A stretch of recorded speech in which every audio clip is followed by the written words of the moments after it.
एक समुद्र के पास एक मछुआरा और उसकी पत्नी दोनों साथ में रहते थे। मछुआरा अपनी पत्नी को बहुत चाहता था। मछुआरा बेचारा गरीब था। वो रोज़ाना इतना कमा लेता था कि आराम से 2 वक्त की रोटी मिल जाए। लेकिन मछुआरे की पत्नी बहुत लालची थी। वो इस छोटी झोपड़ी और कम कमाई से बहुत नाजुक थी। इसलिए वो हमेशा मछुआरों को डांटा करती थी कि वो बहुत कम कमाता है। एक दिन वो मछुआरा समुद्र की तरफ गया और उसने जाल को फैलाया और मछली का इंतज़ार करने लगा। बहुत देर तक इंतज़ार करने के बाद भी उसको कुछ नहीं मिला। मछुआरा निराश होकर वापस घर लौट आया। खाली हाथ देखकर उसकी पत्नी ने चिल्लाना शुरू कर दिया। बहुत डटने पर वो मछुआरा वापस समुद्र के किनारे जाल फैलाकर बैठ गया और मछली का इंतज़ार करने लगा। थोड़ी देर बाद एक मछली उसके जाल में फंस गई। वो उसको ऊपर खींचता है। उसने देखा कि एक कोई सामान्य मछली नहीं है। मछली को तड़पता देख उस पर दया आ गई और उसको वापस पानी में छोड़ दिया। मछली ने उससे धन्यवाद दिया। ठीक है, मुझे फिर से खाली हाथ लौटना पड़ेगा। मछुआरे की उदासी को देखकर मछली उससे पूछती है, तुम उदास क्यों हो? मछुआरा बोलता है, मेरी बीवी एक बहुत बड़ा घर चलाती है, लेकिन मेरे पास कमाने का कोई साधन नहीं है। इसलिए मेरी बीवी मुझ पर हमेशा गुस्सा करती रहती है। मछली बोलती है, तुम घर जाओ, समझ लो तुम्हारी पत्नी की इच्छा पूरी हो गई। मछुआरा हैरान होकर बोला, क्या? मछली ने कहा कि तुमने ठीक सुना है, तुम्हारी पत्नी की इच्छा पूरी हो गई है। मछुआरा दौड़कर घर की तरफ गया। उसने देखा कि उसकी झोपड़ी एक पक्का मकान बन चुका था।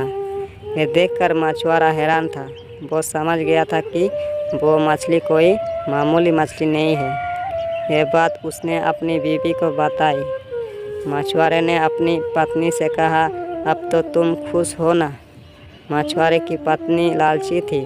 उसका मान नहीं भरा और बोली, मुझे इससे भी बड़ा घर चाहिए। उसने मछुआरे से कहा कि वह वापस मछली के पास जाए और इससे भी बड़े घर की मांग करे। मछुआरे ने मना कर दिया और बीवी फिर से नाराज़ हो गई। मजबूरन मछुआरों को वापस मछली के पास जाना पड़ा। समुद्र किनारे जाकर उसने मछली को बुलाया और कहा कि मेरी बीवी को इससे भी बड़ा घर चाहिए। जादुई मछली ने ये इच्छा भी पूरी कर दी। मछुआरा धन्यवाद देकर घर चला गया। उसने देखा कि उसका घर बहुत बड़ा बंगला बन चुका था। अब मछुआरे ने अपनी बीवी से पूछा कि क्या आप खुश हो? लेकिन उसके लालच का कोई ठिकाना नहीं था। वो बोली कि उसको एक महल चाहिए। मछुआरा एक बार फिर उस जादुई मछली के पास जाता है और एक शर्म महसूस करते हुए बेचारा एक बार फिर वो जादुई मछली के पास गया। मछुआरा ने कहा कि अब उसकी पत्नी को साम्राज्य चाहिए। मछली ने ये इच्छा भी पूरी कर दी। मछुआरा भागता हुआ घर गया। अब वो महल एक साम्राज्य बन चुका था। उसकी पत्नी एक बड़े सिंहासन पर बैठी थी। वहाँ पर सभी मंत्री भी बैठे थे। अब मछुआरे ने पूछा कि क्या तुम अब खुश हो? उसकी पत्नी ने कहा कि अब मैं बहुत खुश हूँ। हमारे पास सब कुछ है, लेकिन मैं इन सब को कैसे संभाल पाऊँगी? मैं तो एक अनपढ़ हूँ। बस एक आखिरी बार मेरे लिए कोई ऐसा शक्ति मांग लो जिससे मैं सब कुछ नियंत्रण कर सकूं। बेचारा मछुआरा वापस मछली के पास गया और एक ऐसी शक्ति की मांग की जिससे वो सब कुछ नियंत्रण कर सके। मछली ने उसकी ये इच्छा भी पूरी कर दी। मछुआरा वापस अपने महल आया और अपनी पत्नी को ढूंढने लगा, लेकिन कहीं पर भी उसकी पत्नी दिखाई नहीं दी। दरअसल अब वो एक शक्ति बन चुकी थी, इसलिए वो गायब हो गई। दोनों बहुत दुखी हुई।